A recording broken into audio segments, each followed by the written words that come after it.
Hey, it's Adam, and in this video, I'm going to be sharing with you 9 different personality type systems, all of which are going to help you gain a very deep understanding of your own personality type. And this is super important because every single person has their own unique personality type with their own unique gifts and strengths and weaknesses. And by studying different personality type models, which I'm going to be introducing you to here in this video, this is going to help you gain a very deep understanding of how your own mind works, what you're naturally good at, what you are motivated by, what makes you the most happy and the most fulfilled.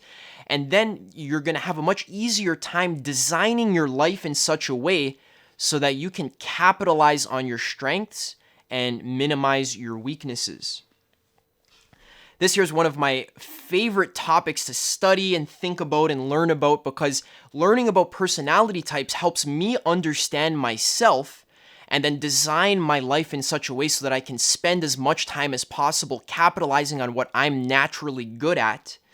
And also, this helps me understand other people and understand how other people's minds work, and that helps me coach other people. And whenever I work with coaching clients, I always make sure to gain a very deep understanding of their personality type. And this helps me help them design their lives in ways that capitalize on what they are naturally good at. So learning about personality types is super useful for people who want to find their life purpose.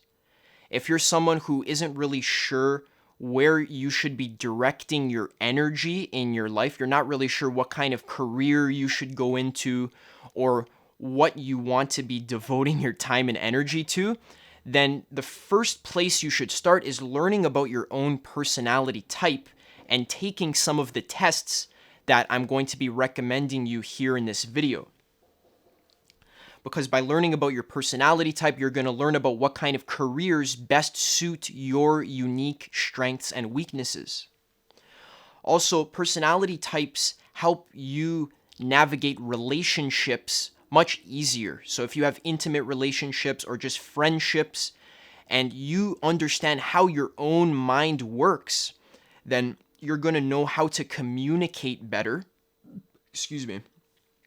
And you're also going to learn how to communicate with your partner better, right? So if I understand how my mind works and I study some of these systems, which I'm going to be showing you, then you can understand how other people's minds work, and you can speak to them in such a way so that they understand because you know how they think and how their mind functions.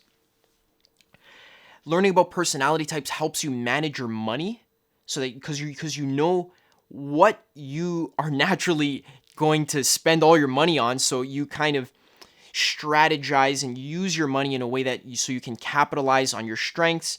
This is going to help you enhance your health and your overall well-being by learning about you as a person. Now, in the spiritual circles, a lot of us talk about transcending the self and transcending the ego. But what most of us really need a lot more of before we can transcend the ego is what we really need is to understand the ego and understand myself as a person. Who am I? What are my personal strengths and weaknesses? What am I naturally good at? What makes me the most happy? How do I like to get things done? What is my modus operandi? And these type systems that I'm going to be introducing you to are so interesting and so cool to learn about. It's going to help you understand yourself and also other people as well. So before we get into the type systems, I just want to make some general comments. First of all, keep in mind that all of these models that I'm going to be sharing with you are just models, and they're not the end-all, be-all. So sometimes when I talk to people about the Myers-Briggs personality types, like the ENTP and the INFJ and all that stuff, people kind of get it stuck in their head that if I tell someone that they're an INFP, and that's their personality type, then they get it stuck in their head that they can only be an INFP, and then they feel like that's kind of putting them in a box and that they can only be an INFP. The truth is, these personality types are not the end-all be-all. These aren't how you are. This isn't your destiny. The personality types, think of them more as your personal preferences. This is how your mind works in its most comfortable and natural way. These are your natural tendencies. However, if let's say you're a more introverted person, that doesn't mean that for your entire life you just have to lock yourself in your room and read books like a classic introvert. Many introverted people that I know are very social. They have fun at parties and they love talking to people and keeping lots of friends. So just because on your type assessment it says that you're introverted, it doesn't mean that you're stuck in that box of being an introvert. So just keep in mind, these are just models. Don't get stuck in thinking that these models are how you have to be. There's many traps where, for example, using astrology, which we're going to talk about in this video, some people will start to learn about their astrology and say, oh, I'm a Pisces, right? And then they start to play the role of a Pisces. So they do their test, they're like, oh, I'm a Pisces. And then they start to actually act like a Pisces. As like, so they start to act very aloof and dreamy and the classic Pisces characteristics. And they actually take it on as a role and as an identity, right? And I want to caution you against doing that.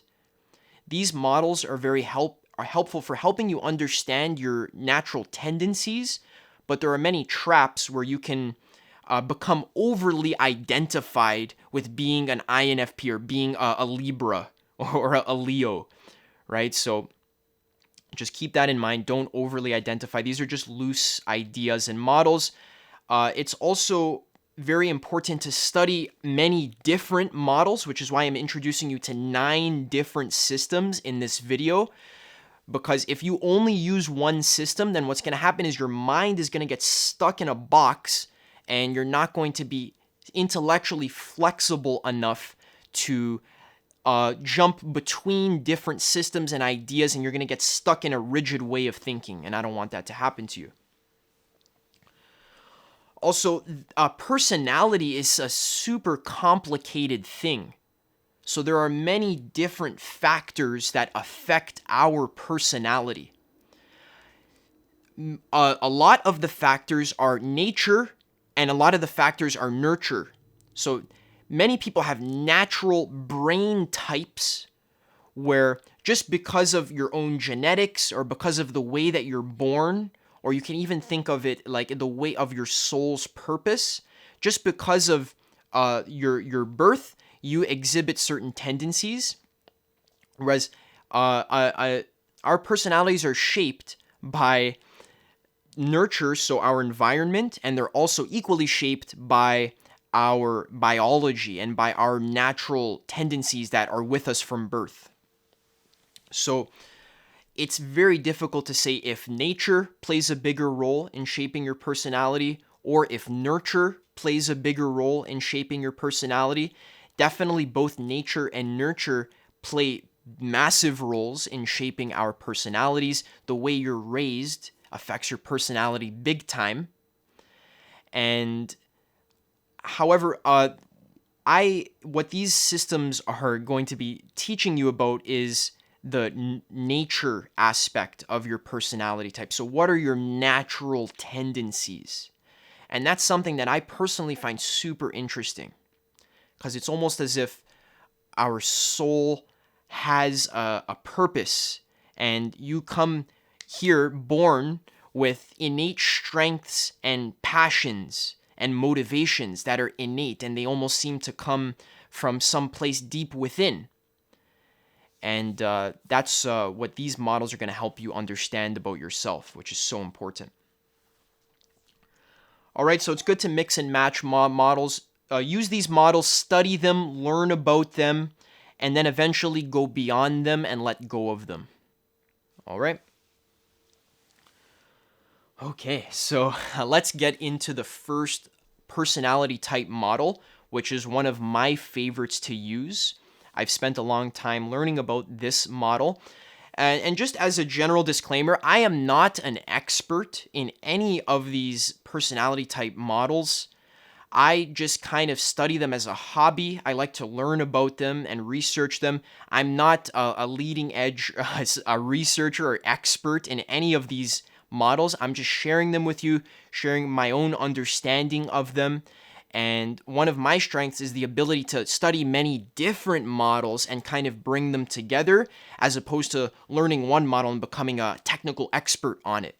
So I'm not really a technical expert, but I do have the general gist of most of these models, and I'm going to be sharing that with you here. All right, let's start with one of my favorite, the Myers-Briggs type model. And you can learn about your Myers-Briggs personality type down in the link in the description at 16personalities.com. There's like a 20-minute assessment that you take. You answer as truthfully and honestly as you can, and then they give you a report that explains to you your personality type. And when I read my own report, it is almost as if these people understand more about me than I even know about myself. And that's why these personality type systems are so addicting and so fun to study, because it's just so interesting to learn about how my own mind works and learn what makes me tick and learn all of my underlying motivations that I didn't even know were there. And then after I read my report, it's like, oh, of course, this is how I am, right? And in many cases, it's almost scary how accurate these reports are. So the Myers-Briggs type assessment is based on the Big Five personality traits. And basically, this type system uses 4 main categories in typing someone's personality. And the first category is whether you're introverted or extroverted. The second category is whether you're intuitive or sensing. The third category is whether you're more feeling or more thinking. And the fourth category is whether you're more judging or prospecting. So I'm going to explain what all of these mean right now. So the first category, introverted versus extroverted, means, are you someone who likes to go out into the world and experience, let me rephrase that. So introverted versus extroverted is a very complicated one, because all of us have some introverted tendencies and all of us have some extroverted tendencies. However, all of us have preferences, whether you prefer to be more extroverted or you prefer to be more introverted. So in general, extroverts like to think out loud. So as they talk, they're basically thinking as they're talking. So they basically put all of it out there. That's why extroverts tend to be very talkative. Extroverts also tend to be very enthusiastic about what they're talking about. And they tend to get very excited over everything, and they have no problem showing their emotions in public. Whereas introverts, on the other hand, they tend to like to think before they talk. And they tend to be very involved with their own internal world, and they spend a lot of time in their own mind space.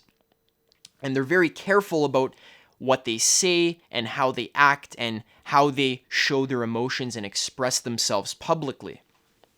So extroverts are the kind of people who go to a party, and if there's someone on stage, they're the first person to volunteer to go on stage and to start freestyling some random comedy routine in front of 100 people, and they have absolutely no problem with that. That's like an extreme extrovert, kind of like myself.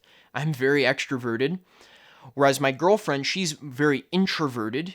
Whereas she's the last person to go and volunteer to speak in front of 100 people. She would prefer to kind of go to the edge of the party and have a very deep intimate, meaningful conversation with just one person, right? So the introverts tend to like to go very deep, especially with their friends. The introverts will have much deeper connections with one or two very close friends, whereas extroverts will have like 10, 15 different friends, and they'll just shoot the shit and chat and talk and have fun with all 15 of their friends. And they'll have parties and all that stuff. So think about whether you're more introverted or extroverted. Obviously, I'm extroverted and I still need time alone, and I still need time to be by myself. So just because I'm extroverted, it doesn't mean that I don't like to stay home and read a book. Okay, so keep that in mind. Think about which one you prefer more, especially when you're younger. So when you were in school, when you were like maybe 8 or 9 years old, were you someone who's very talkative, the class clown, making jokes, talking out loud, causing trouble? Or were you someone who kind of kept to yourself more and just like stayed in your own world? Keep that in mind. All right. The next trait is intuitive versus sensing. So intuitive people like to see the big picture perspective of everything that they're doing and whatever they are thinking about. They like to zoom out and find the bigger meaning behind whatever is going on in the world. So intuitive people tend to be very stuck in the clouds, lost in their mind, daydreaming, thinking about ideas and concepts and philosophy and lofty like different perspectives. Whereas sensing people, on the other hand, prefer to be grounded in their senses, to be in the world. Sensing people like to take the facts from any given situation. So a sensing person is very perceptive in the present moment. They're very good at picking up on little details like what a person is wearing, what their body language is, what the facts of the situation are. Whereas the intuitive person doesn't really care about the facts. What they care more about is the abstract meanings, the connections between the facts. So a good way to think of it is an intuitive person sees an entire forest, whereas a sensing person sees each individual tree in the forest. Right? So sensing people tend to be very interested in current events. They tend to be interested in what's on the news, what their friends are up to. They tend to be very interested in gossip and keeping up with current trends, what is in, what is not in. Whereas intuitive people tend to kind of be lost in the clouds, philosophizing, thinking about abstract ideas and concepts, kind of like personality types. Obviously, I'm a lot more intuitive, and I'm constantly daydreaming, thinking about meanings and philosophies and concepts. So that is my my personal type. The next category is thinking versus feeling. So are you more of a logically minded person where everything needs to make logical sense for you or else you have a panic attack? Or are you someone who's more feeling and relationship oriented, where the way you make decisions is more based on how you feel about the decision? Or the way you act, does it have to do with other people's feelings, or does it have more to do with what is logically true and correct? So me personally, I'm a thinker. I'm more of a thinker. And when I was young, I remember I was willing to hurt other people's feelings for the sake of logic, for the sake of being correct and accurate. Whereas some of my friends who are more feelers don't really care about the logic, where they just want to make sure that everyone feels included, everyone feels safe, and they don't want to hurt other people's feelings. Right? So feelers tend to be very sensitive and in tune with other people's feelings and relationships and how they themselves feel, where thinkers are very hard-nosed, logical, very good at solving complex puzzles and thinking about what is true. The thinkers tend to be very mean and abrupt when they talk, telling you the truth of how things are, whereas the feelers tend to be very supportive and kind and more relatable. And then the last category is, are you more perceiving or are you more judging? And this one's kind of complicated, but it's super interesting. The P traits, the perceivers, like to live their life in the moment. And they tend to be very disorganized, and they tend to kind of just go with the flow in every single moment. So they don't like to be boxed in with a structure or a plan. They don't like to plan ahead too much. They really just like to kind of see how they feel in the moment and act based on their current state, their current intuition. Whereas on the other hand, the judgers will make a structure, a plan. They like to keep everything organized.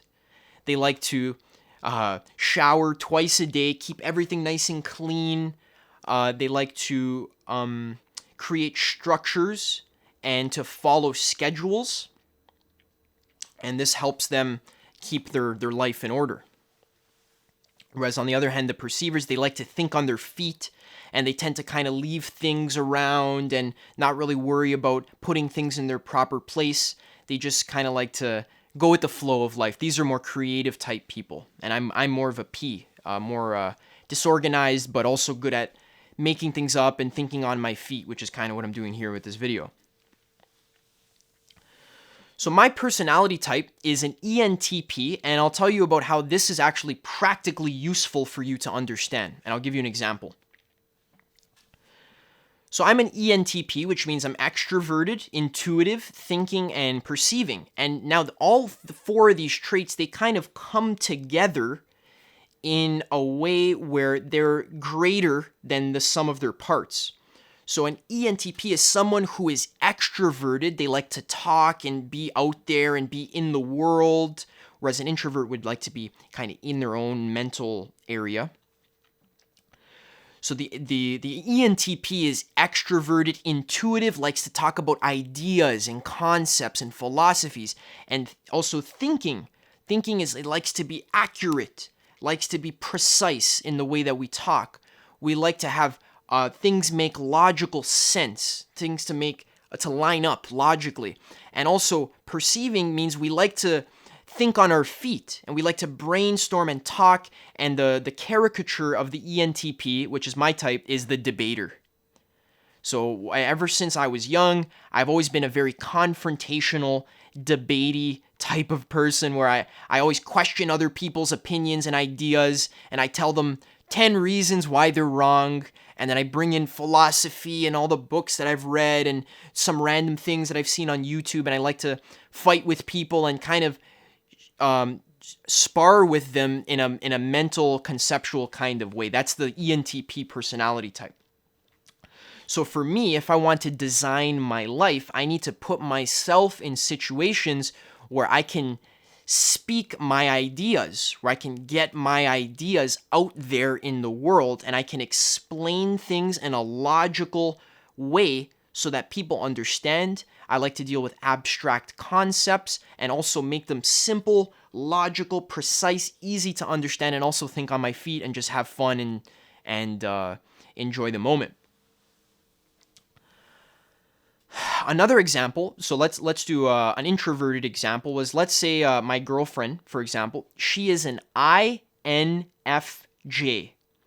which means introverted, intuitive, feeling, and judging. And her type is known as the counselor, which means that she's introverted, so she prefers to have very deep connections with individual people, one-on-one. She is intuitive, so she also enjoys abstract concepts, ideas, philosophies. But instead of a thinker, she's more of a feeler. So she's very good at handling people's emotions. I'm not very good at handling people's emotions. I'm better at telling people they're wrong and why they're wrong. Whereas my girlfriend's much better at being nice to people and supporting them emotionally. And she's also a judger, a J, which tends to be very good at organizing and structuring her own life and also other people's lives as well, and creating plans to help other people. So as an INFJ, her best job or her best career path would be some kind of career path where she can talk to people one-on-one and help them create some type of plan for their life that is going to help them feel good about themselves. So an INFJ would be very good at being a coach or a spiritual coach or some type of spiritual advisor, because the N trait tends to be very spiritual, because spirituality is very lofty and abstract. So the INFJ type would be a very good counselor, right? If she was an INFP, for example, that would be more of a creative type, like a writer. And INFPs tend to be amazing writers, like William Shakespeare was an INFP, Kendrick Lamar is an INFP. They're amazing poets, great at writing. And that's just some practical examples of how you can use your Myers-Briggs personality type to start to think about your own personal career path.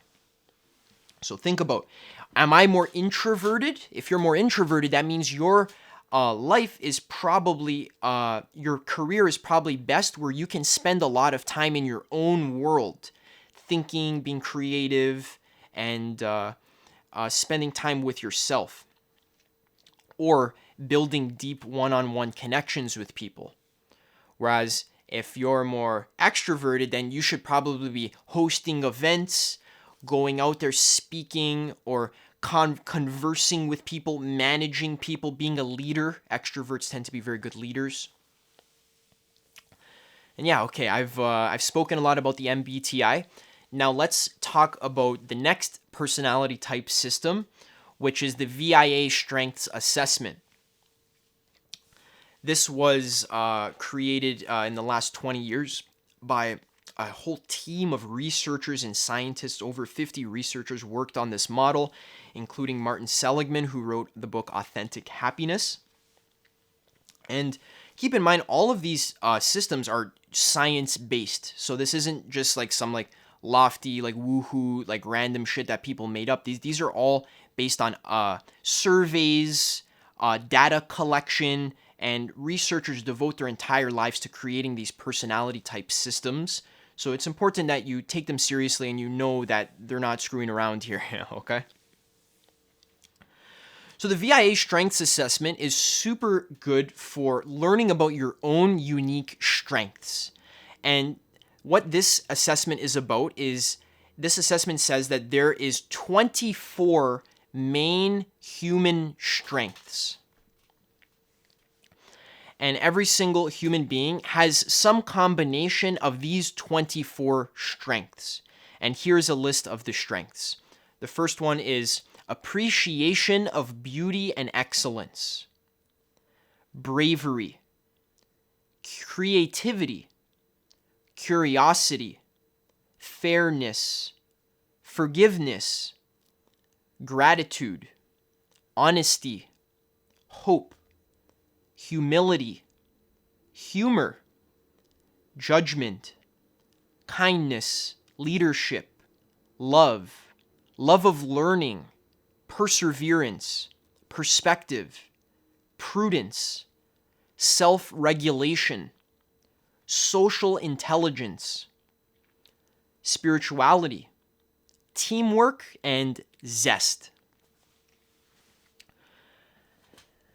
Now, by going to the link in the description, you can learn more about the details of every single strength. I'll just go over my personal strengths so that you can kind of see it as a practical example. So my top 5 strengths, 5 or 6, are appreciation of beauty and excellence, curiosity, love of learning, perspective, humor, and judgment. So what this means is I took the test, I spent some time, I thought about it, I chose the strengths that most resonate with me and my own strengths. And so, for example, curiosity. I'm an extremely curious person. I am just interested in everything. I'm the person who pokes the bear to see what the bear is going to do. I like to explore new situations of all kinds. I like to try every single flavor of ice cream. I like to go to the new park that I haven't been to before just to see how it's like. I'm a very curious, explorational kind of person.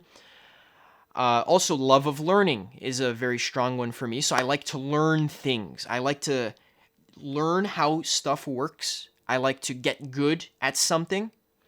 Also, perspective as well. So I'm very good at zooming out and seeing things from the bigger picture perspective, which is why a lot of people tend to come to me for advice. My whole life, people always ask me for advice. Hey, Adam, what do you think about this? What do you think about this? And not because I'm some wise sage or master, but just because I have a good ability to kind of zoom out, see the bigger picture, and give advice based on my bigger picture perspective, thinking about the whole of life, as opposed to getting lost in the details. One of my strengths is also humor as well. My whole life I've been very jokey, fun, spontaneous. I like to make jokes. I love funny things. I like things that are funny. And also judgment as well. So I'm good at discerning and making good judgments. This is the very logical, thinky strength. So critical thinking, judgment, open-mindedness as well. So I'm very good at changing my mind. If someone comes to me with some evidence that contradicts what I was saying, I'm going to change my mind because, okay, good evidence. But I might question your evidence, right? I might see if it's, valid evidence, but if it's good evidence, I'll change my mind because I'm interested in making good judgment and the truth. I'm interested in having an accurate worldview as opposed to getting stuck in what I believe is true or what I heard from somewhere else. I'm interested in changing my mind and being open to new perspectives. All right. So take that test, learn about your own personal strengths, and that is going to give you a good indicator for where you should be putting most of your time and energy. So for example, if one of your strengths is creativity, then okay, I need to get myself in a creative position, whether that be by starting my own business and being an artist or a painter or a musician. Creativity are people who are good at coming up with new ideas that no one's ever thought of before. So if one of your strengths is creativity, put yourself in a position in your life, get a job or work to get a job or start a business where you are able to come up with new ideas and new ways of doing things that haven't been thought of before. And by aligning your life with your own personal strengths, that's going to make you happiest because you're going to feel like you are doing what you were naturally meant to do. That's Martin Seligman's theory in his book, Authentic Happiness. He says, one of the best ways to be happy in life is to align your life with your top strengths and your top values. So for me personally, I've put myself in a position where I can give advice to people, I can learn, I can be curious, I can explore new topics and perspectives, I can be logically precise and accurate, and that's what I like to do, and that's what makes me happy. All right. So let's go into the next type system, which is one of my favorites and also one of the most controversial, which is astrology. Now, astrology is an extremely powerful personality type system for learning about yourself and also about the entire world and the entire functioning of the cosmos. Now, Astrology is one of the more spiritual personality type systems that I'm going to be sharing with you, and many people have kind of a bad taste in their mouth when they hear about astrology, which I totally understand because when I was younger, like 10 years old, I was a very logic-minded person, and when I heard people say stuff like, "Oh, I'm a Virgo, so that means I like to be organized," or "Oh, I'm an Aquarius, so that means I'm weird and quirky," I used to say, "What the hell is that grounded in? Like, what are you talking about, Aquarius? What does your birth month have anything to do with your personality?" Right? It seems like something that's very, just like something that's made up, right?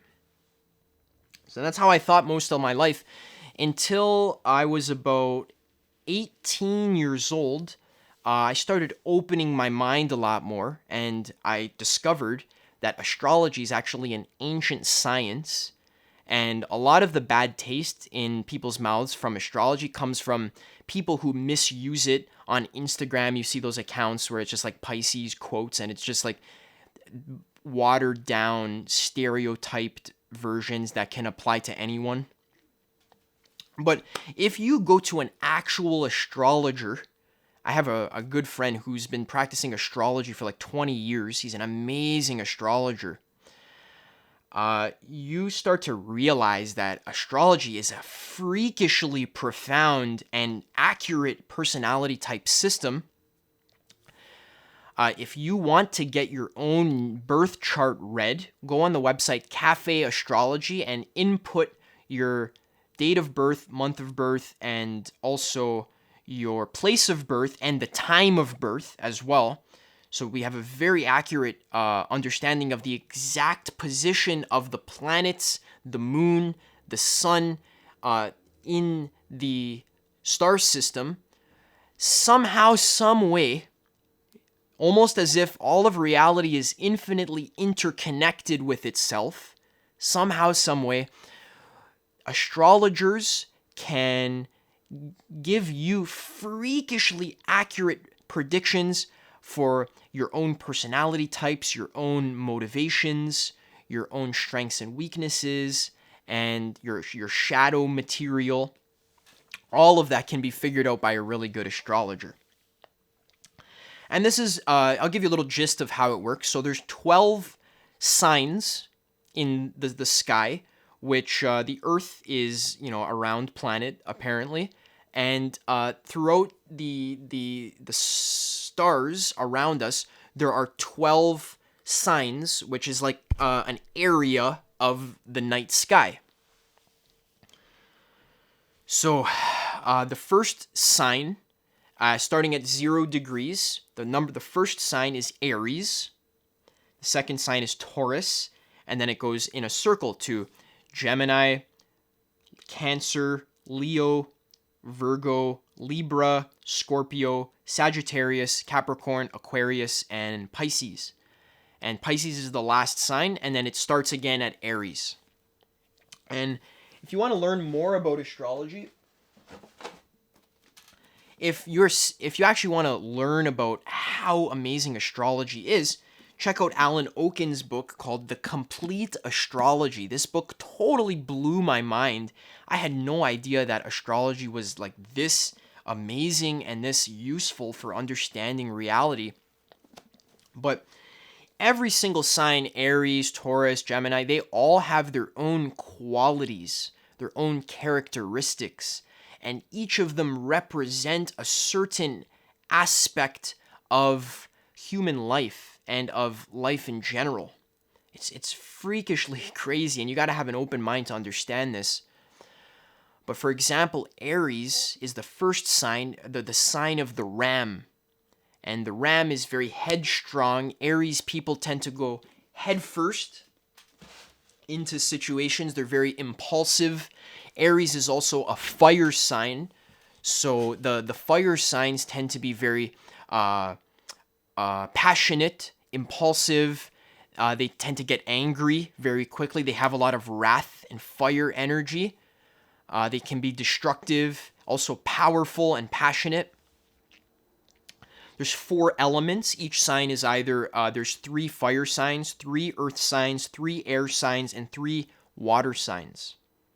And each sign, each element has its own quality. So the earth signs tend to be very structured, very grounded, very interested in the material world, material success, money, status, security. Whereas the water signs tend to be very emotional and very relationship oriented. They're very good. The water signs tend to be very good healers, very spiritually in touch. Water signs are very family oriented, like Cancer. So there's so much to know, and your personal chart is not just the month you were born. There's actually so many factors. At the exact time of your birth, every single planet was in a specific sign. So depending on where Mercury was at the time of your birth, Mercury is the planet of communication. And if your Mercury, let's say, is in the sign of Aries, that means that for the rest of your life, your communication has a kind of Aries quality to it, which can be very blunt, very abrupt, very impulsive, very innocent, and also passionate and excited.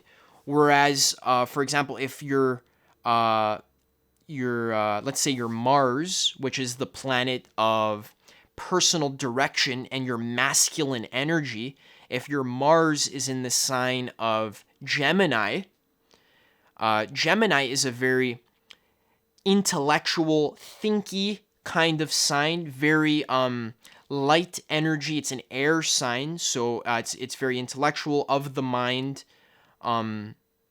Gemini tends to kind of flit about and have its finger in 10 things at once. Very short attention span. So if your Mars, your masculine energy, is in Gemini, then you probably are someone who is very logical, likes to do 100 things at once, can't focus on doing one thing at a time. So by learning about the positions of your planets, what sign they're in, and then looking at how that connects, every single person when they're born has a sun sign, a moon sign, an ascendant sign, then also a position of Mercury, Venus, Mars, Jupiter, Saturn, Uranus, Neptune, Pluto, and then there's even other signs, all of which are constantly in the sky, and the energies of the planet are affecting you. And some people might ask, how the fuck can the planets affect my personality? Well, put very simply, think about it like this. If the moon in the sky can affect the tides of the ocean, and the moon in the sky can affect the eating patterns of the fish. My dad's a fisherman. He knows if the moon is full, the fish are going to be super active and they're going to be biting. Or if it's a new moon, then the fish are going to be super active and they're going to be biting. But if it's like a half moon, the fish might be lazy. Right? So fishermen are very in touch with the sign of the moon because they know that the moon affects the behavior of the fish. So if the moon can affect the behavior of the fish, why can't the moon affect the behavior of humans? And we know that throughout history, ancient tribes, they would have parties and celebrations on the full moon because the full moon represents a time of letting go and a time of celebration, of completion, having fun. Whereas on the new moon, they would have different ceremonies that have more to do with setting goals and thinking about the month that's coming ahead and planning. It's a new energy. Right? So just keep in mind the planets do affect us. And if you can find yourself a really good astrologer, he or she can read your chart and blow your mind. Or you can go on cafeastrology.com and get your own natal chart read by their system that they have. And I promise you, your mind will be completely blown. All right. We got some more systems left. Let's talk about the Rhys Method. So this book here, Discover You know what? Before we get into this next method, I'm going to tell you briefly about my personal astrology placements. I have Sun in Pisces, Moon in Pisces, Ascendant in Gemini. So in general, what that will mean is that Pisces is a very dreamy, mystical, kind of spiritual, watery kind of sign. So like Einstein was a Pisces, and he was very dreamy and lost in his thoughts, and that affects my energy. I have very Piscean energy, and if you study what that actually means, you'll be like, holy shit, these signs are actually like affecting my life, and these are energies that I'm actually exhibiting throughout my life. And I have my rising sign, which is in Gemini, which is a very talky sign, as you can tell. So I'm very talky and also very spiritual and mystical, and like to think and philosophize about things. All right. So before we get into the Rhys method, I'm going to take a quick break. Don't go anywhere, and I'll be right back. All right, let's talk about the next personality type system, which is the Rhys method, which you can learn about in the amazing book, Discover Your Purpose by Rhys. And this book totally blindsided me recently. I got an intuitive calling to read it, and I've been reading and studying it, and damn, there is a lot of amazing information in this book.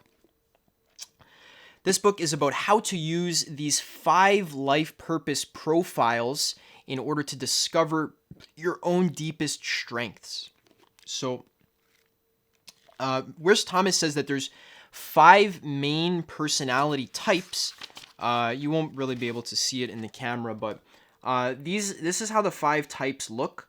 The names of the 5 types are the creative idealist, the emotional intelligence specialist, the team player, the knowledgeable achiever, and the charismatic leader / charmer. And each type actually has its own body type, so you can actually see the actual physical energy of each type. And this information is, I think he created this method by putting together a lot of different personality types. And what he's discovered in his like 20 years of being a psychologist and researcher, what he's discovered is that there are about 5 main types that every single person falls into. And each person has a primary and secondary type. And every type has its own strengths and weaknesses.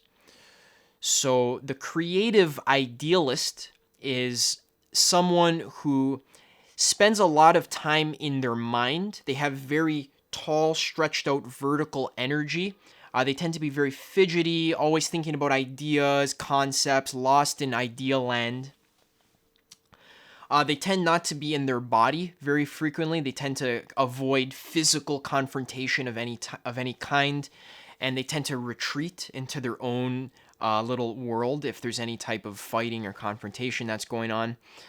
The emotional intelligence specialist is the second type, which is like an empath, an emotional sponge.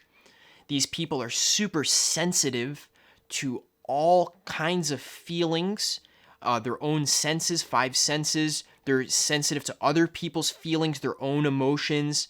They're sensitive to loud noises. These people tend to be the empathic people, the psychic readers. My girlfriend is an emotional intelligence specialist, and she's very psychic and empathic, which means she very strongly feels other people's emotions and actually absorbs them, and has trouble separating herself from other people's emotions. And this makes her an amazing healer and relator. She's very good at helping people, but it's also very difficult for her if she's ever hanging around a giant group of people. It's very draining for her because there's just so much energy going on that she's picking up on, and it's too much information for her system. The third type is the team player, which is pretty simple. The team player is the one who likes to support other people. They're very self-sacrificing. They sacrifice their own needs for the needs of others. Their main purpose involves helping other people, kind of like the classic soccer mom, where she's driving her kids to soccer, and then she's picking up the babies from school, and she's helping her husband with this project, and she's making dinner, and she's juggling all these things at once. It's a classic team player. She's just totally supporting other people.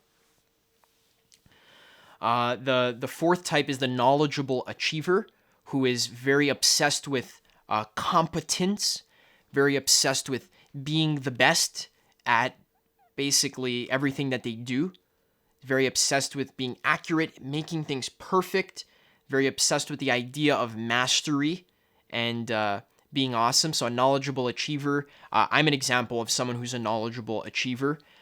These types tend to be very hard on themselves, very perfectionistic. They can beat themselves up very hard.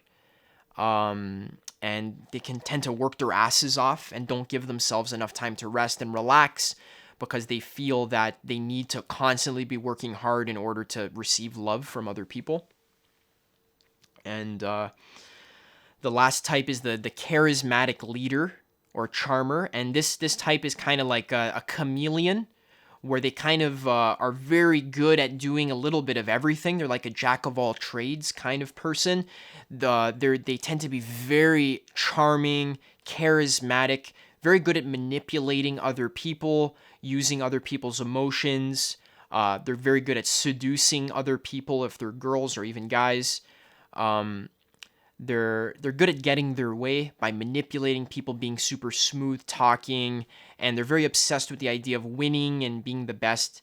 And these people are natural born leaders, right? So every one of these 5 types has a higher manifestation and a lower manifestation as well. The same is true for the astrology types. The same is true for the MBTI. There is a higher manifestation of the creative idealist, where they're like some creative genius like Einstein, and you're coming up with amazing ideas and changing the entire world with their ideas. Whereas a lower manifestation of the creative idealist would be someone who's just stuck in their head, very anxious and nervous and fidgety, and is just super scared of everything and can't get out of their head. So every type has a positive and negative manifestation. For example, the emotional intelligence specialist can start to absorb too much energy and then start to become a victim and just spend all day in bed because they have no energy to go outside. The team player can be a people pleaser, where they just get lost in other people's needs and they forget about what they actually want. The knowledgeable achiever can be overly hard on themselves and become machine-like in the way that they work. And the charismatic leader can be very manipulative and egotistical and self-centered. So yeah, so that book is amazing to check out. You can learn about your own type profile. It's a very stage yellow kind of book where it integrates many different perspectives, and it's super powerful for discovering your life purpose. So I recommend checking that one out. The next type system that I want to talk about is called the Kolbe A type system. Now this one, I don't really know too much about it. I took the system myself. I learned a little bit about it. This one costs like $100. Like this, I think it's like $50 to actually take this test, and I just took it for fun. It turns out to be very useful, and I enjoyed gathering the results that they gave me and learning about my own type. So if you want to put down $50 to learn about this, then you can.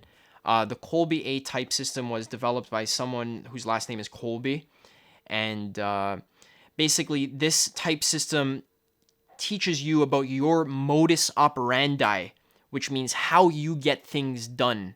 What is the best way for you to act and do things? And there's 4 main categories that they rank you on. The first category is the fact finder.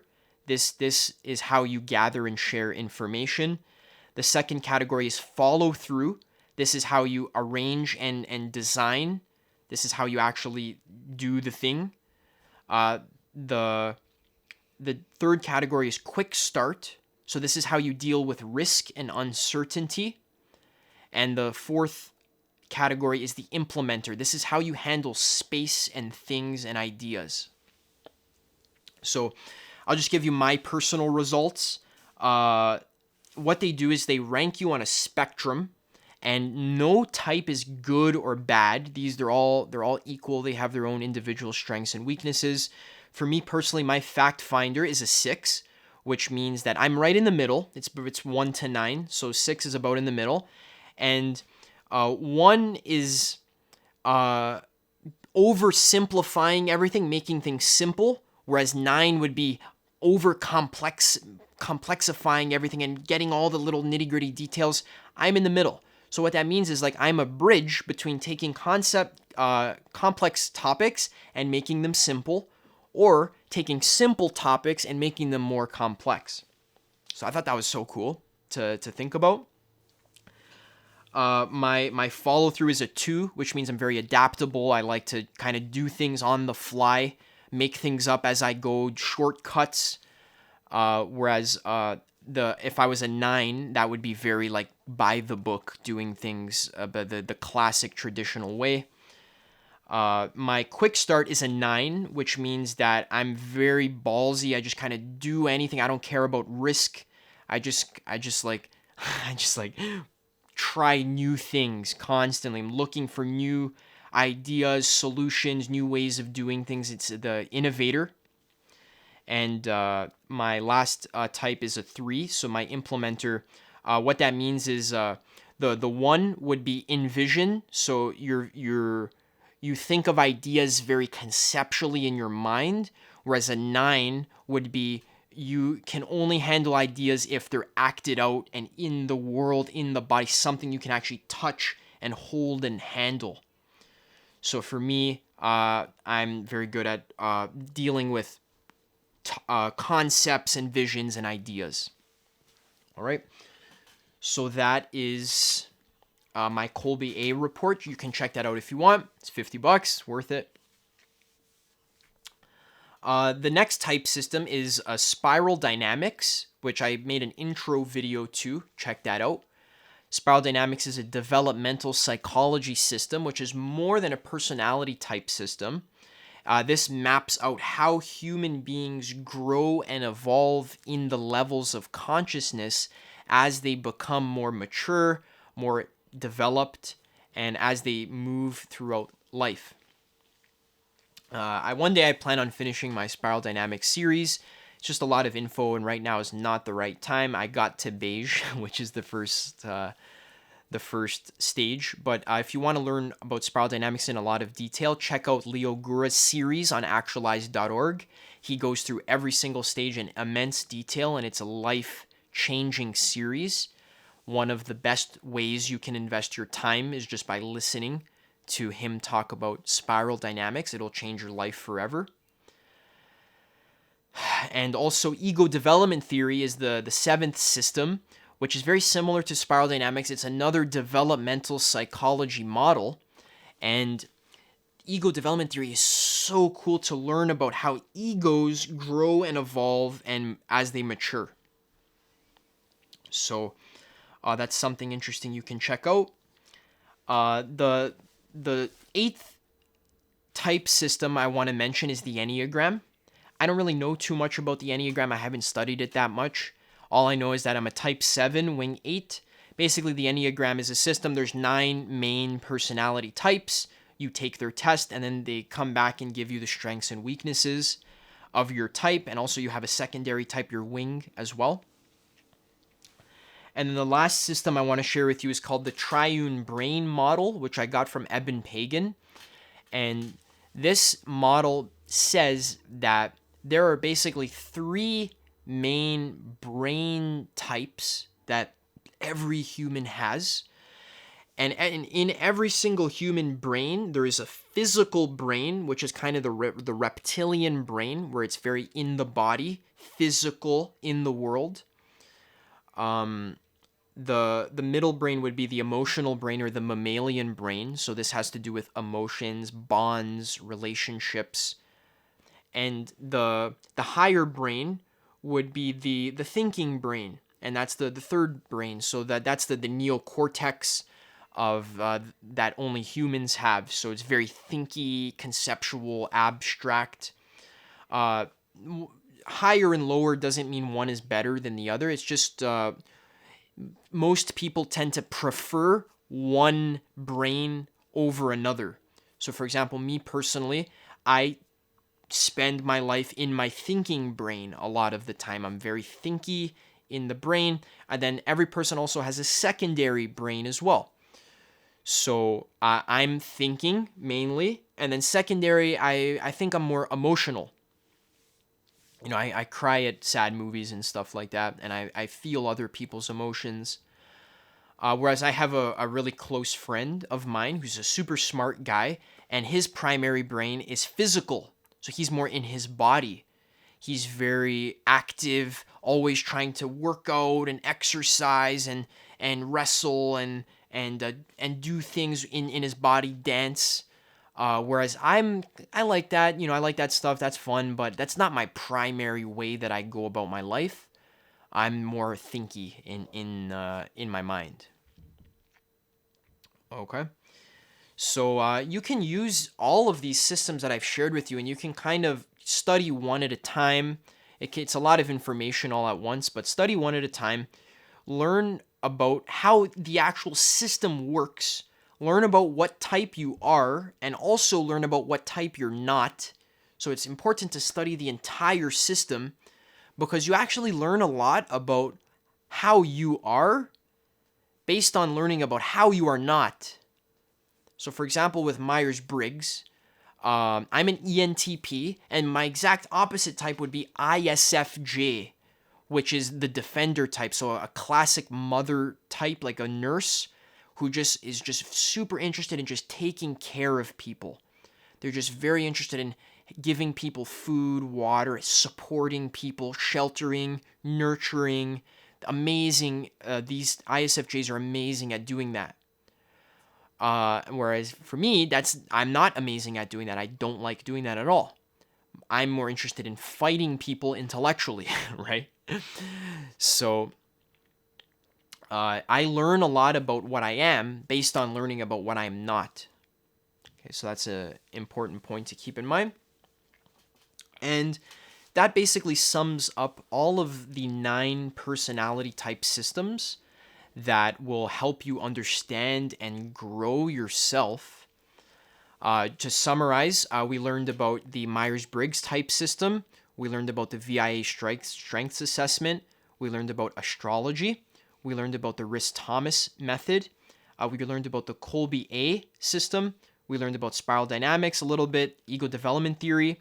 I just briefly mentioned those. Those are ones that require way too much information, but I am going to link actualize.org, Leo Gura's video series on those systems, which are super, super cool and interesting to study. Learn a lot about the world and yourself and humanity from learning about those. We mentioned the Enneagram and also the Triune brain model with the physical brain, the emotional brain, and the thinking brain.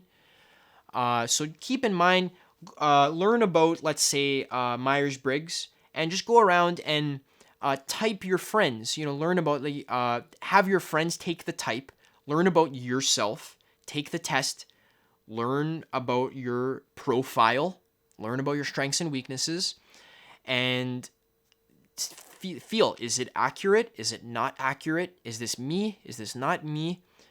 And I promise you'll get a lot of insight into learning about the model.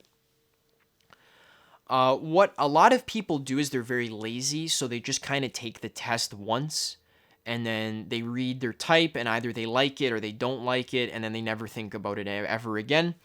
I don't recommend that. What I recommend you do is learn about every single type. It takes longer, but it's a lot more worthwhile because then you'll actually understand the model and how it works, and you'll be able to organize your own personal life in a way where you can capitalize on your strengths. So learn about the entire model. It takes time, but it's interesting. It's useful, especially if you're someone who's interested in personal development and you want to grow yourself. It's good to learn about personality types. That's what this video here is trying to convince you about. And hopefully I've done a successful job.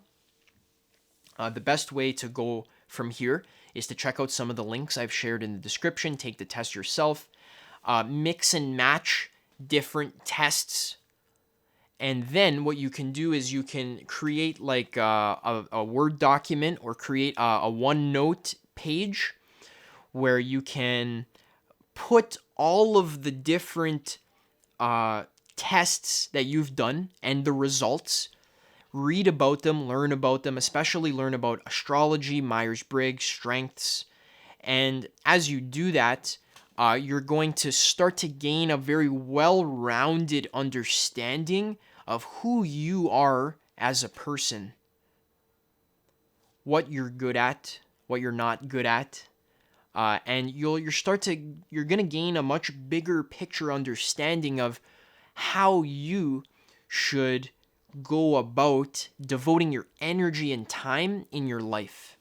So like I said at the beginning, whenever I coach clients and whenever I'm trying to help people design a life for themselves, I always try and take them through some type of personality type assessment.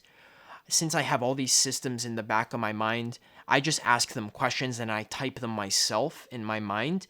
And then whenever I'm giving them advice or helping them, I'm using these personality types as guideposts to kind of know where they should be heading in their life.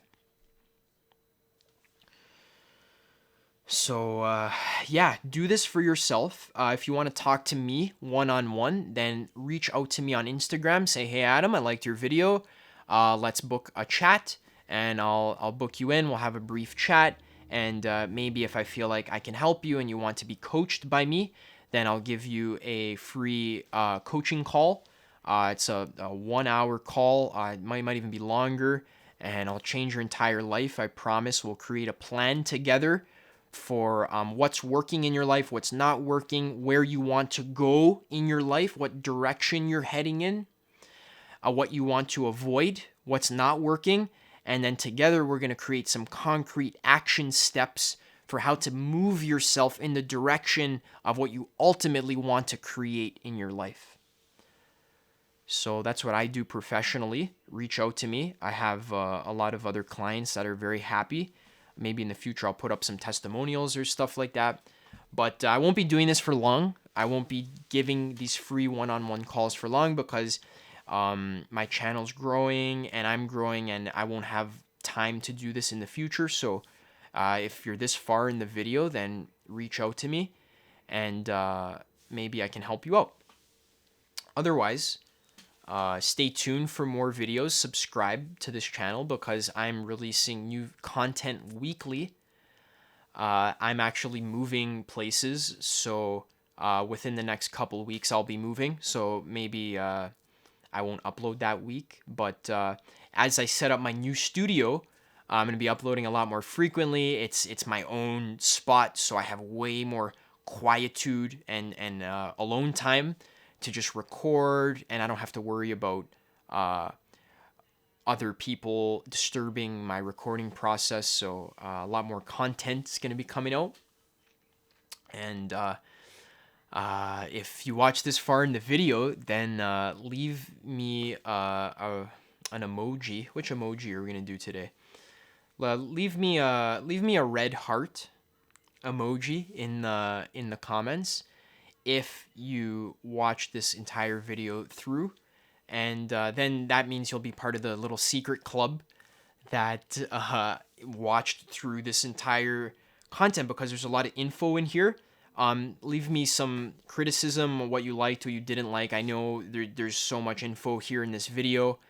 I hope some of it was helpful for you. And I'll stop talking now. Check out my most recent video, Using Psychedelics to Heal Your Mind. It's pretty awesome. And stay tuned. I have some amazing, amazing personal development and self-actualization based content on the way, as I do my own personal development work on myself and also my own spiritual work on myself, I'm becoming the greatest version of myself. A lot of the work is very difficult and hard, but that's all right because I share with you my experiences, what's working for me, what's not working for me, and together we will grow. And I'm always sharing with you free resources of all kinds that I've been studying and finding, and all of these resources that I share with you are always free and super useful for transforming your life. All right, I hope you enjoyed, and I will see you in the next one.